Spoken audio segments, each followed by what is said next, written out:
Welcome to the Slop Temple. We pray this video helps.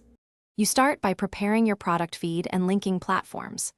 Upload a clean Merchant Center feed with accurate ID, GTIN, prices, and clear images. Once done, verify your domain and connect Merchant Center to Google Ads so campaigns can access your products.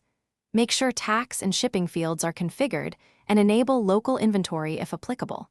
This avoids disapprovals and ensures ads serve. You'll move next into campaign setup and bidding strategies after your feed is accepted and account links are confirmed. Now create a shopping campaign and select standard shopping or performance max based on coverage needs. Start by grouping products into logical product groups or subgroups so bids match margin and value. Break out best sellers.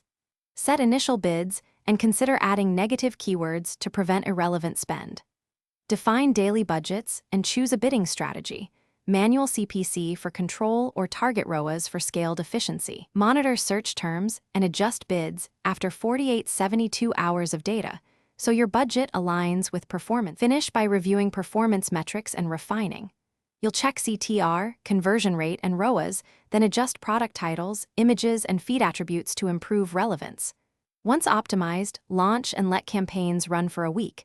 Make incremental bid and budget changes. If results lag, test promotions, custom labels, and audience signals. A common troubleshooting tip: inspect Merchant Center for disapprovals, feed parsing errors, or mismatched shipping and tax settings. These block impressions.